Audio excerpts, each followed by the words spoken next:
Imagine being present at the most impactful moment in human history, a moment that changed everything. The weight of each word, each event, echoing through the centuries. When Jesus died, the impossible became reality, and 9 incredible events forever transformed our existence. If you've ever felt the pain of doubt, the emptiness of uncertainty, or the weight of guilt, know that these events have the power to redefine your life. In this video, you'll discover how these truths can fill the void, bring healing, and restore the hope you seek. This isn't just history, it's about your life, and the solution is right here. Let's dive into the first event. But before we do, make sure you're subscribed to the channel because the upcoming videos will be part of a series that will help you deepen your knowledge of the Bible stories. First event, the context of Jesus' ministry. Imagine yourself walking through the small villages and towns of Galilee, where dust rose underfoot and the scorching sun made the journeys long and exhausting. It was a land under Roman rule, where the Jewish people lived under the heavy burden of taxes and the oppression of foreign rulers. Many longed for a Messiah, a deliverer promised in ancient scriptures, who would bring peace and justice. It was in this context that Jesus began his ministry. He wasn't a powerful king riding a majestic horse surrounded by armies. On the contrary, Jesus was humble, a carpenter from a small town called Nazareth. And it was precisely this humility that captured the hearts of so many. Jesus' mission was not just to talk about God, but to show God to the world in a way no one had ever seen before. He walked among ordinary people, fishermen, women, the sick, the poor. And wherever he went, something extraordinary happened. Can you imagine the buzz in the streets when people heard that Jesus was nearby? Crowds gathered to see him, to hear him, to touch him. And it was no wonder, for Jesus did things that no one else could do. He healed the sick. The blind regained their sight. The paralyzed walked. Lepers were cleansed. And not only that, he brought hope where there was despair. One of the most remarkable moments of his ministry was when he fed a crowd of more than 5,000 people with just 5 loaves and 2 fish. The people were amazed, but Jesus wanted them to understand that the true bread he offered was not just the one that satisfied physical hunger, but the one that satisfied spiritual hunger, the need for a genuine relationship with God. Jesus also taught with an authority that the religious leaders of his time could not match. His words were powerful and profound, yet simple and accessible. He told stories, known as parables, that even children could understand, conveying the spiritual truths he wanted to impart. Through these stories, Jesus revealed the secrets of the kingdom of God, showing that this kingdom was unlike anything people had imagined. It was a kingdom where the last would be first, where the humble would be exalted, and where love would triumph over hate. But Jesus didn't come just to teach or perform miracles. His mission was much greater. He came to reconcile humanity with God, to open the way for everyone to draw near to their Creator. His life, his actions, every word he spoke, all pointed to a greater purpose, the ultimate sacrifice he would make out of love for humanity. And so, with every step he took, Jesus walked toward a destiny that would change the course of history forever. He knew that his mission would lead him to the cross, but even so, he continued. Out of love, he continued. This was Jesus' mission, to bring light where there was darkness, life where there was death, and hope where there was despair. And this mission, which began more than 2,000 years ago, continues to resonate in the hearts of millions around the world to this day. Second event, the Last Supper. It was a night like no other. The city of Jerusalem was bustling as Passover, one of the most important Jewish festivals, was about to be celebrated. The streets were full of pilgrims who had come from all parts, and the aroma of freshly baked bread and roasted lamb filled the air. But while many were preparing for the Passover meal, Jesus and his 12 disciples gathered in a quiet room, away from the hustle and bustle of the streets. The table was set, simple yet significant. There was bread and wine, symbols that at that moment still did not hold the full meaning that Jesus was about to reveal. The disciples were seated around the table, perhaps chatting among themselves, trying to understand what was about to happen. There was tension in the air, something they couldn't quite identify, but that was about to be revealed. Jesus, knowing the heart of each one, looked at his friends. He knew this would be the last time they would all be together like this, before the weight of the world fell on his shoulders. In silence he got up, took a towel and a basin of water. The disciples were confused as he knelt down to wash their feet, a gesture of humility that none of them expected. Peter, always impulsive, protested, saying he was not worthy of such a gesture. But Jesus calmed him, explaining that this act symbolized the spiritual purity they all needed. After washing the disciples' feet, Jesus returned to his place at the table. His eyes shone with a mixture of sadness and deep love. He knew his time was near, and the words he would speak that night would be remembered for centuries. He took the bread, blessed it, broke it, and distributed it to his disciples, saying, "This is my body, which is given for you. Do this in remembrance of me." The disciples took the bread, but they still didn't fully understand what Jesus meant. How could that bread represent Jesus' body? What was he trying to teach? Then Jesus took the cup of wine, gave thanks to God, and passed it to his disciples, saying, "This cup is the new covenant in my blood, which is poured out for you." That simple phrase carried tremendous weight, something they would only fully understand after the events that were about to unfold. The wine, a symbol of celebration and joy, now represented the blood that Jesus would shed to seal a new covenant between God and humanity.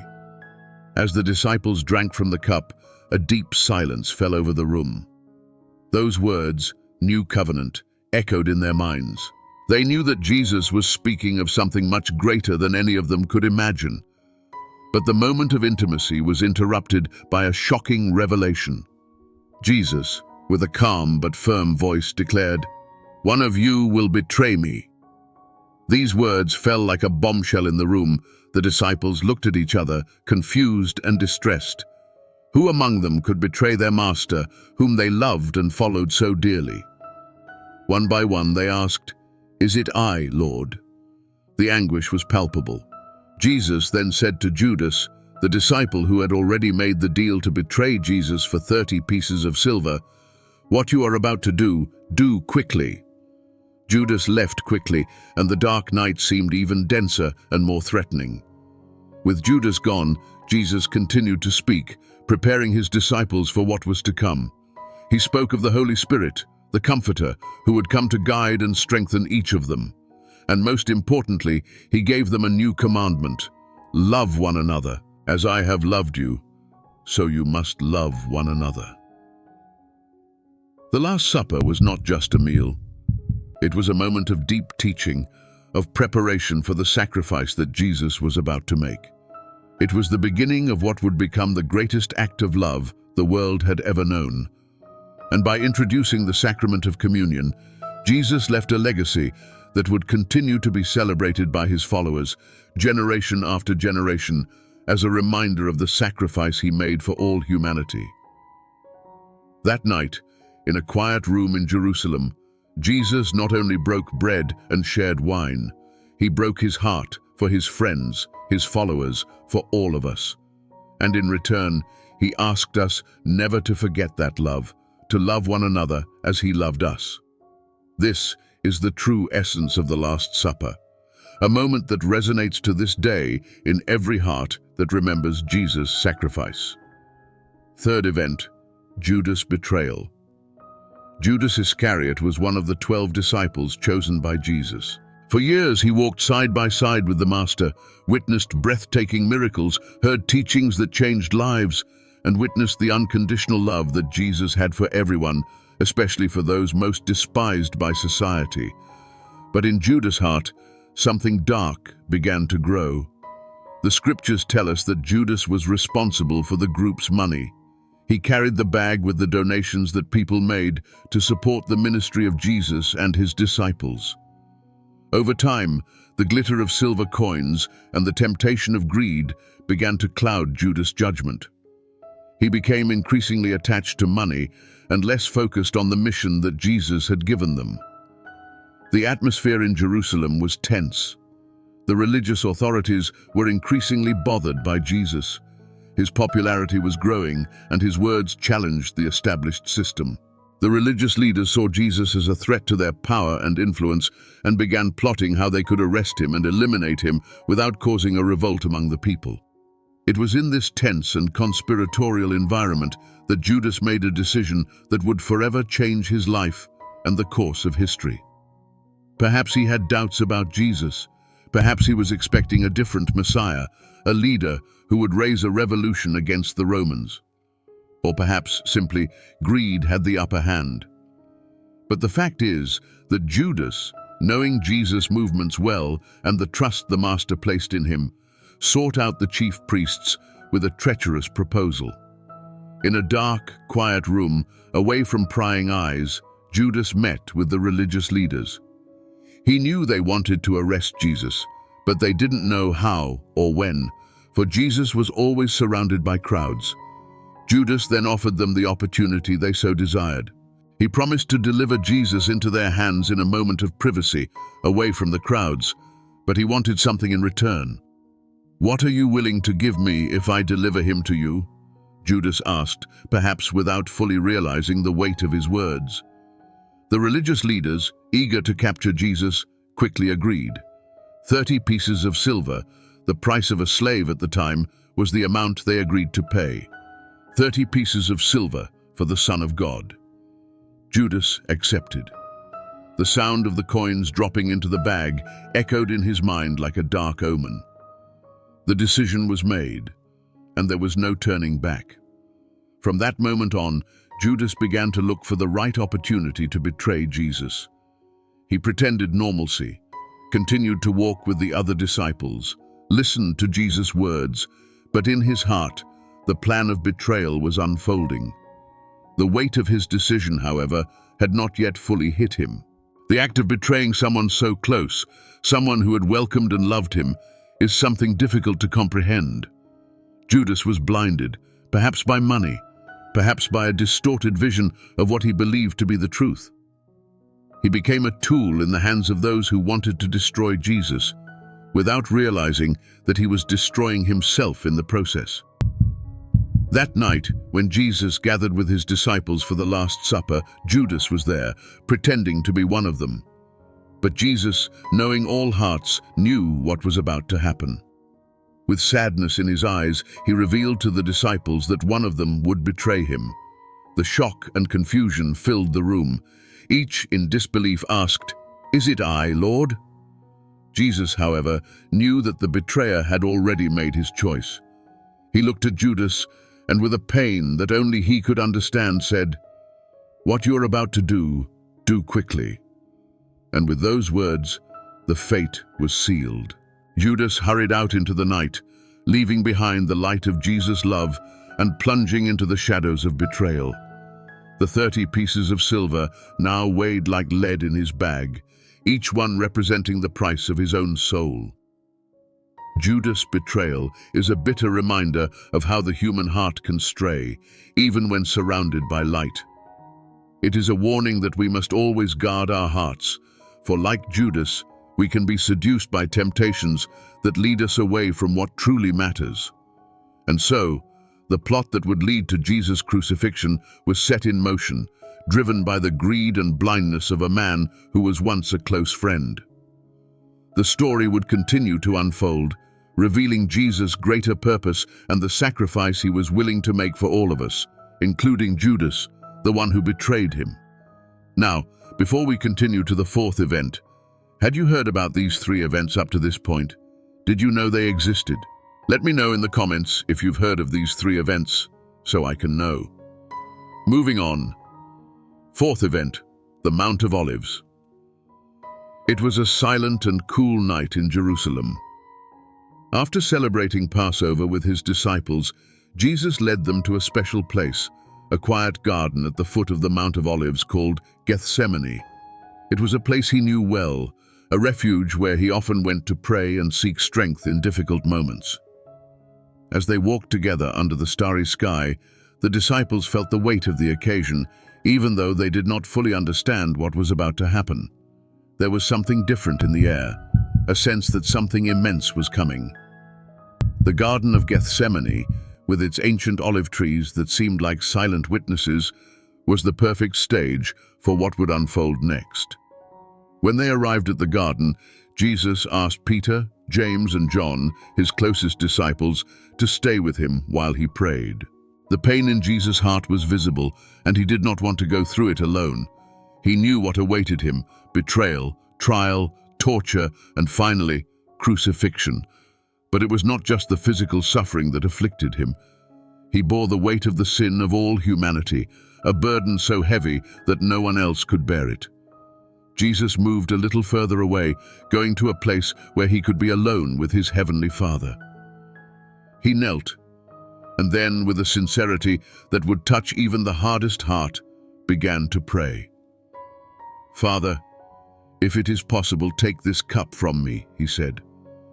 The word cup here did not refer to a drink, but to the suffering he was about to face. Jesus, in his humanity, felt fear and anguish. He knew that the path ahead would be incredibly painful, both physically and spiritually. As he prayed, Jesus sweated drops of blood falling to the ground. The intensity of his prayer showed the internal battle he was fighting. He knew he was about to be separated from his Father, bearing the sins of the world. The pain of that separation was greater than any physical torture he could endure.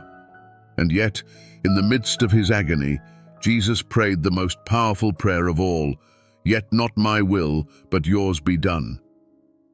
With these words, Jesus completely surrendered to God's will. He knew that the Father's plan was perfect, even if it meant going through unimaginable suffering.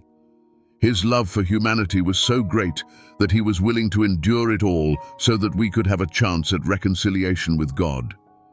After praying, Jesus returned to find his disciples, but to his sadness, they were asleep. Even though they knew the gravity of the moment, exhaustion had overcome them.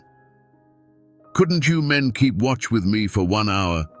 Jesus asked, not with anger, but with deep sadness. He knew they did not fully understand what was about to happen, but he also knew they needed to be prepared for what was coming. Jesus returned to prayer, and once again he asked the Father that, if possible, that suffering be taken from him. But again, he surrendered to God's will, showing that even in the face of the greatest challenge of his life, he was willing to obey and fulfill the purpose for which he had been sent. The third time he returned, he found his disciples asleep again. The sadness in his eyes was deep, but at the same time, he was now strengthened to face what was coming. "Rise, let us go. Here comes my betrayer," he said, as he heard footsteps and saw torches approaching in the darkness of the garden. Jesus was prepared. He had faced his fears, surrendered his will to the Father, and was ready to fulfill his destiny. The spiritual battle fought in Gethsemane was won not with swords or words, but with total submission to God's will. And so, in the silence of the night, Jesus rose to meet his destiny, knowing that love and redemption were at the end of that painful path. Gethsemane teaches us about the power of prayer, surrender, and trust in God's will, even when the future seems dark and uncertain. It was there, among the olive trees of the garden, that Jesus took the decisive step to save humanity. Fifth event, the arrest of Jesus. In the silent darkness of the Garden of Gethsemane, where the shadows of the olive trees stretched under the light of torches, Jesus was in prayer, prepared for what was to come next.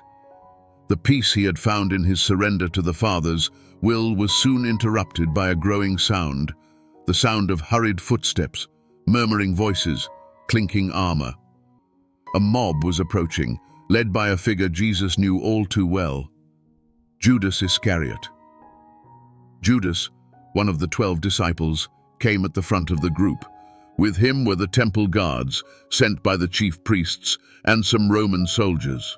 They carried swords and clubs as if they were going to arrest a dangerous criminal, not the man who just a few hours earlier had broken bread with them. As Judas approached, he struggled to maintain his composure. He knew he was about to commit the vilest act of his life. Deep down, perhaps he hoped that Jesus, in his wisdom and power, would somehow escape. But now the plan was in motion, and there was no turning back. Jesus watched calmly, his eyes full of deep sadness, but also of compassion that transcended human understanding. He knew what Judas was about to do, yet he showed no anger or hatred. The other disciples, however, were confused and restless, unsure of what to expect. The tension in the air was palpable. When Judas finally reached Jesus, the weight of his actions seemed to crush him. He looked into Jesus' eyes, and for a brief moment, perhaps he saw the vastness of the love and mercy he was about to betray. But the signal had already been agreed upon. The one whom Judas kissed would be the one they were to arrest. With a nearly mechanical gesture, Judas leaned in and kissed Jesus on the cheek. "Greetings, Rabbi," he said, his words laden with bitter irony. What traditionally was a gesture of affection and respect had been turned into a symbol of betrayal. The kiss, something so intimate, was now used to deliver the most innocent of men into the hands of his enemies. Jesus, however, did not pull away or try to defend himself. He looked at Judas and, with a soft voice, asked, "Friend, do what you came for." The word friend likely pierced Judas' heart more deeply than any sword could. The pain of remorse was already beginning to surface, but the choice had been made. Immediately after the kiss, the guards moved in. One of them, in his haste to fulfill his task, grabbed Jesus roughly. Peter, always impulsive, drew a sword and, in a desperate act to protect his master, struck the servant of the high priest, cutting off his ear. The situation could have easily spiraled into violent chaos, but Jesus, even at that moment of extreme tension, remained calm.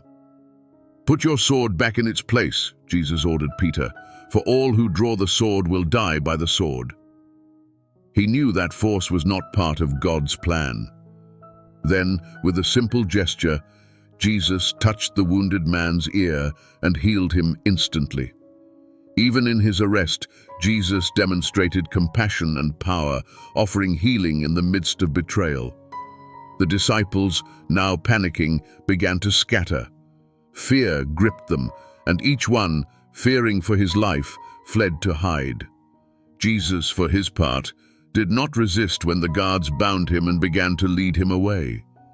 He knew that what was to come was necessary to fulfill the prophecies and bring salvation to humanity. As he was led away, Jesus took one last look at the garden, the place where so many prayers had been made, where so many lessons had been taught. He knew that the path ahead would be painful, but he also knew that through that suffering, redemption would be achieved.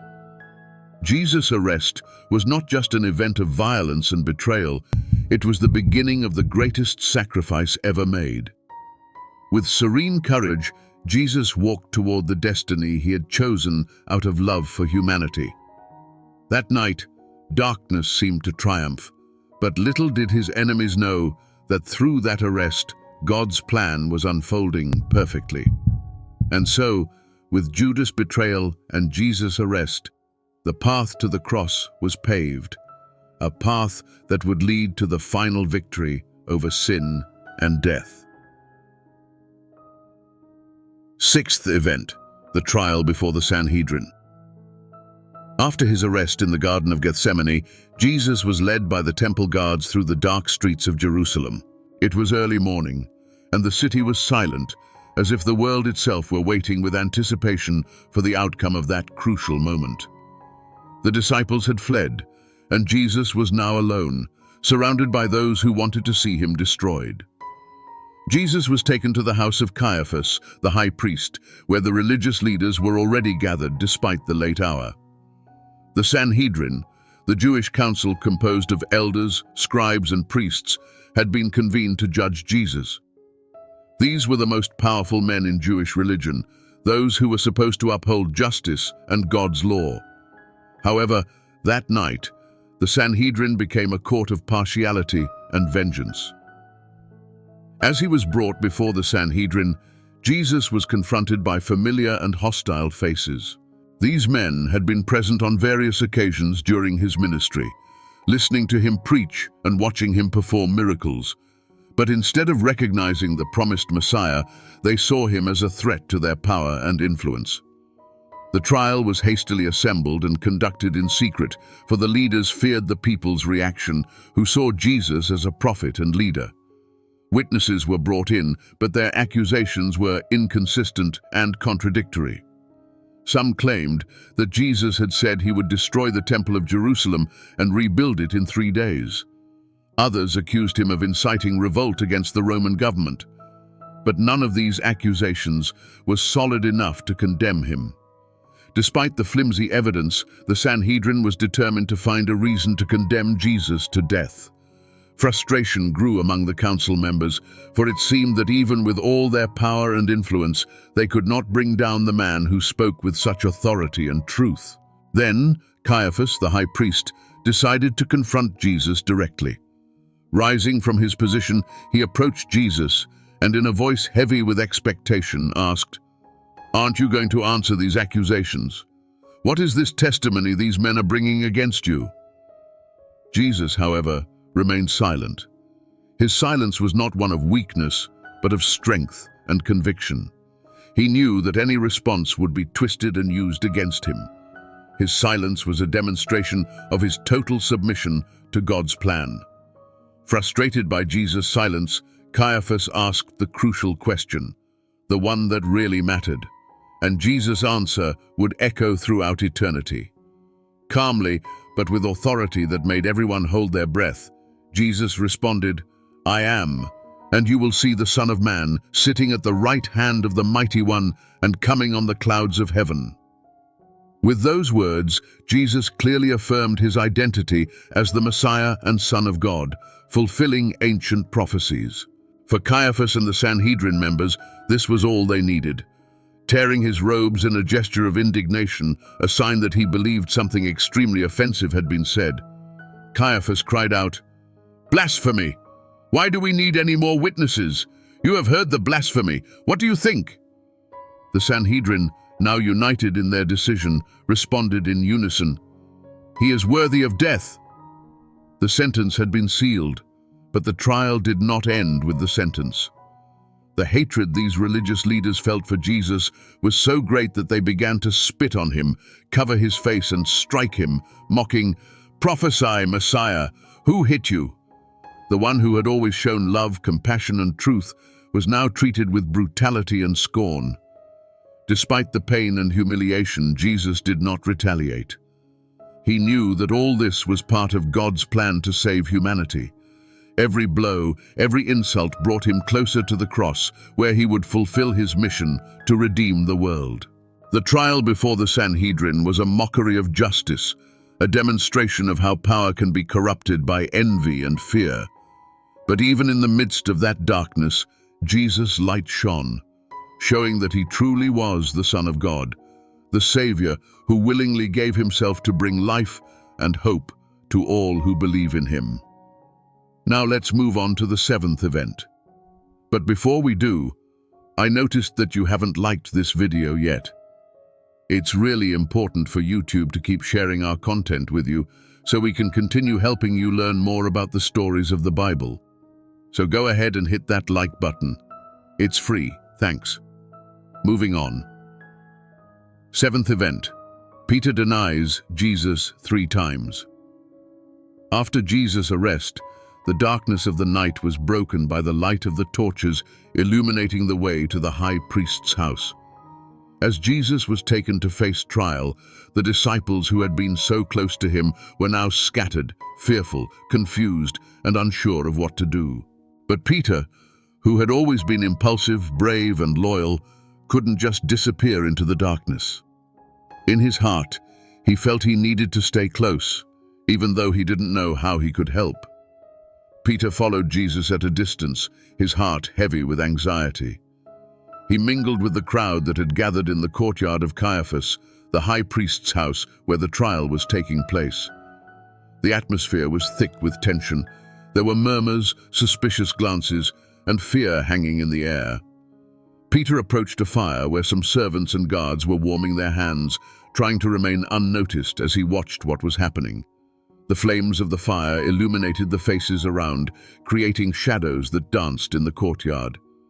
Peter pulled his cloak tightly around his body, trying to stay warm and, at the same time, avoid being recognized.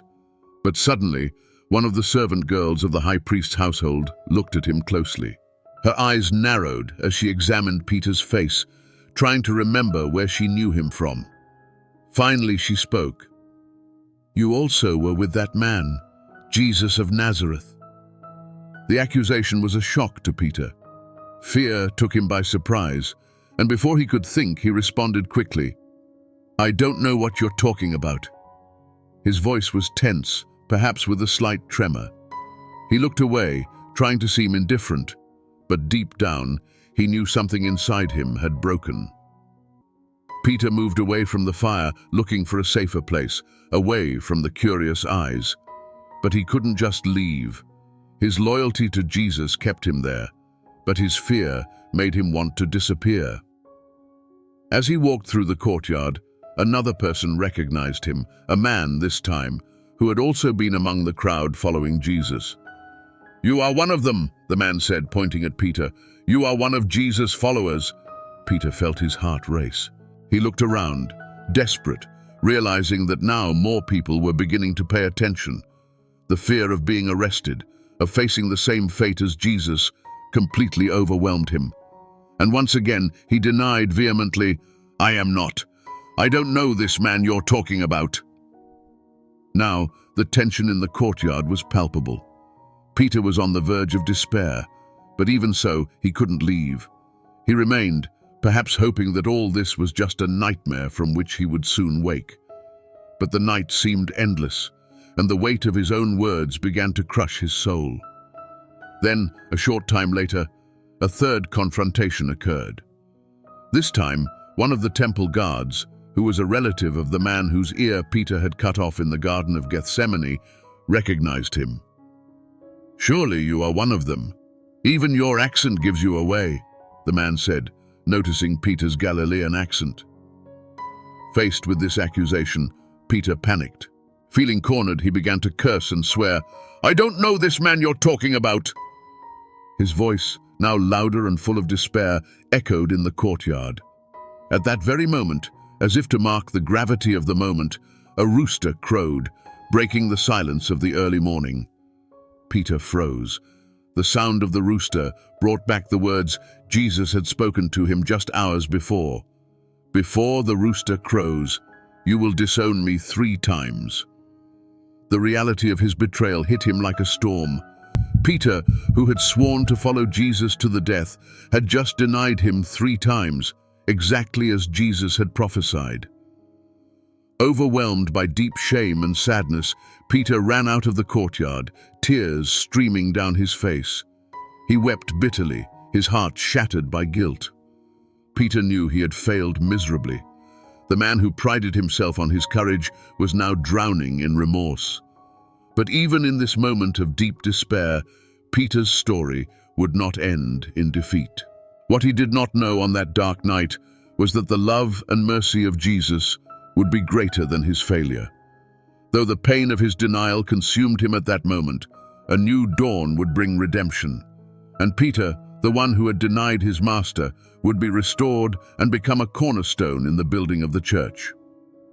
The story of Peter's denial is a reminder that we can all fail at some point, but it is also a powerful testimony to God's grace, which can turn even the greatest mistakes into opportunities for growth and renewal. 8th event: Jesus before Pilate. Dawn broke over Jerusalem, bringing with it a heavy, almost suffocating atmosphere.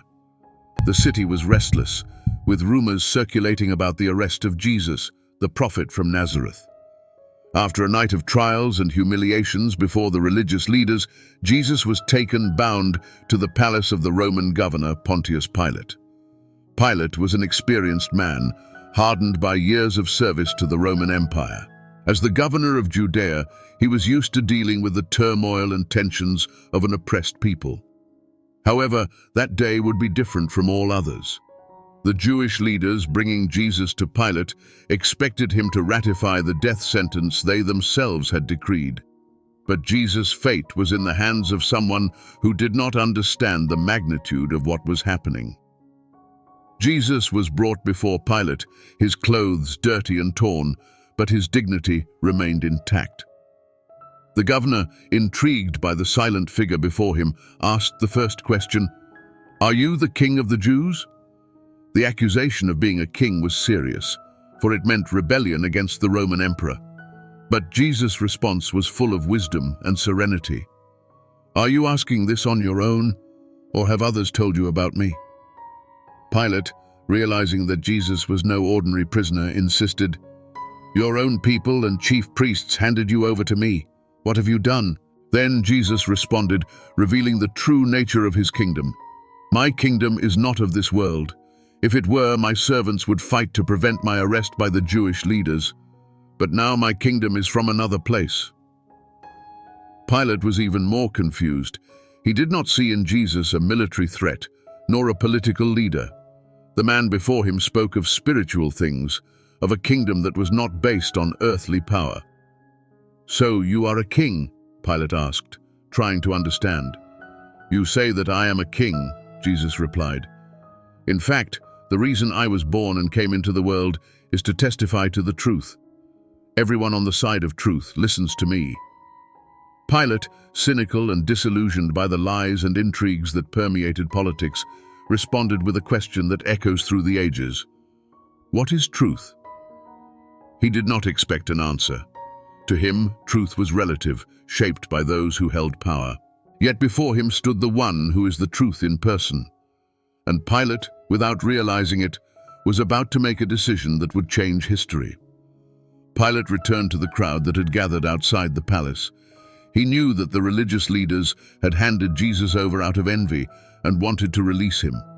However, the governor also knew that the situation was delicate. Any hasty decision could cause a revolt, something he had to avoid at all costs. So, trying to find a way out, he resorted to a Passover custom, releasing a prisoner chosen by the people. In prison was a man named Barabbas, a notorious criminal, a murderer and insurrectionist who had led a rebellion against Rome. Pilate, thinking the people would choose to release Jesus, the innocent man, placed the choice before them. "Which one do you want me to release to you? Barabbas or Jesus, who is called the Messiah?" "Me." The crowd, however, was being manipulated by the religious leaders, who incited the people to ask for Barabbas' release. The cry echoed like a storm, "Release Barabbas!" Pilate, surprised and worried, asked, "Then what shall I do with Jesus, who is called the Messiah?" The answer was unanimous and brutal. "Crucify him!"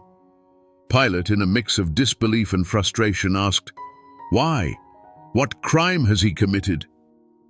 But the crowd, driven by an irrational thirst for blood, continued to shout, "Crucify him! Crucify him!" Pilate found himself at a crossroads. He knew Jesus was innocent. His own wife had sent a message saying she had a disturbing dream about Jesus and that he should have nothing to do with the death of that righteous man. But the pressure from the crowd and the fear of a revolt weighed on his shoulders. Then, in a symbolic gesture, Pilate called for a basin of water. Before everyone, he washed his hands, saying, "I am innocent of this man's blood. It is your responsibility."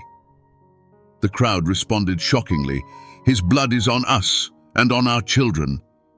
And so, Pilate gave in to the pressure and handed Jesus over to be crucified. But in doing so, he also handed the story over to divine will.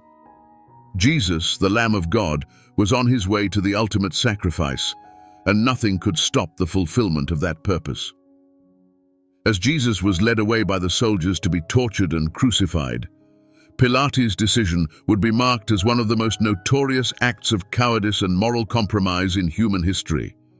Yet, at the same time, it was through this act that God's plan of redemption was accomplished, showing that even in the midst of injustice and evil, God's love and truth would prevail. The story of Jesus before Pilate is a powerful reminder of how truth can be distorted by fear and power, but it is also a testimony to how ultimately God's purpose is always fulfilled, bringing hope and salvation to the world. Ninth event, the scourging of Jesus. After Pilates' decision to hand Jesus over to the crowd to be crucified, the Son of God was given to the Roman soldiers to be prepared for execution. But before he was taken to Golgotha, where he would be crucified, Jesus had to endure an act of brutality that would make any human being tremble: the scourging. The Roman soldiers, known for their military discipline, were also masters at inflicting pain. They led Jesus to the courtyard of the Praetorium, an open space where prisoners were tortured before crucifixion. The place was surrounded by an atmosphere of cruelty and indifference, where cries of pain mingled with the sound of whips cutting through the air. Jesus was stripped of his clothes and tied to a pillar, his back exposed. The soldiers prepared the instrument of torture, a scourge known as a flagrum, made of leather thongs intertwined with pieces of bone and metal at the ends. Each blow was not just a whip, but a tearing of flesh, a calculated act to cause maximum pain and suffering. The first blow struck Jesus' back with brutal force, leaving a trail of blood and torn flesh, and then came the second and the third. With each strike, the thongs of the scourge embedded themselves in his skin, ripping away pieces of flesh as blood poured and ran down his body. The silence of the early morning was broken by the sounds of the whips, the groans of pain, and the cruel laughter of the soldiers, who saw this as a perverse entertainment. Jesus, the man who had healed so many, who had spoken words of life and hope, was now being treated worse than a criminal. Every blow was an expression of the hatred and contempt that humanity could harbor. But Jesus, in the midst of unbearable pain, remained steadfast. He did not cry out for mercy, did not curse his torturers. He endured it all in silence, like a lamb led to the slaughter, fulfilling the prophetic words of Isaiah. He was oppressed and afflicted, yet he did not open his mouth. The scourging was not just a punishment, it was an attempt to break the spirit of the condemned before crucifixion. But Jesus' spirit was unbreakable. His body was mutilated, but his determination and love for humanity remained intact. Every blow he received was proof of his total surrender to God's plan for the salvation of humanity. The soldiers, after tiring their arms from whipping, finally stopped. But Jesus' torment did not end there. They untied him, and seeing that he was still conscious, decided to mock him in an even more cruel way. They took a crown made of long, sharp thorns and pressed it onto his head. The thorns pierced his skin, causing excruciating pain as blood ran down his face. They placed a purple robe over his wounded shoulders, ironically symbolizing royalty, and gave him a reed as a scepter. Then they knelt before him, mocking, "Hail, King of the Jews!" They struck him on the head with the reed, sneering and laughing, not realizing they were standing before the true king, whose kingdom was not of this world. Jesus endured all this humiliation in silence, every insult and blow, knowing that he was fulfilling the purpose for which he had come into the world. He knew that his suffering was not in vain. He was bearing the pain and sins of all humanity. His body was broken, but his spirit was indomitable. Finally, the soldiers removed the purple robe, which had already stuck to his wounds, causing more pain as they tore it off. They dressed him in his own clothes and led him out toward the place called Golgotha, where the final act of his mission would unfold. The scourging of Jesus is one of the most painful and distressing moments of his passion, but it is also a demonstration of God's incomprehensible love for us. Jesus endured all this not because he had committed any crime, but so that through his suffering, humanity could find peace and redemption. It is a powerful reminder that even in the deepest darkness, there is a light of hope that never fades. Before you go, don't forget to subscribe to the channel so you don't miss the next videos. Thank you for watching, and I hope it was enriching for you. Now, I want to know, which of these biblical events had the greatest impact on your understanding of Jesus' mission? Leave your comment and share your thoughts. And remember, on the end screen, we have 2 videos waiting for you. Choose one of them to continue your journey of learning about biblical stories, and don't miss the upcoming videos. I'll see you on the other side.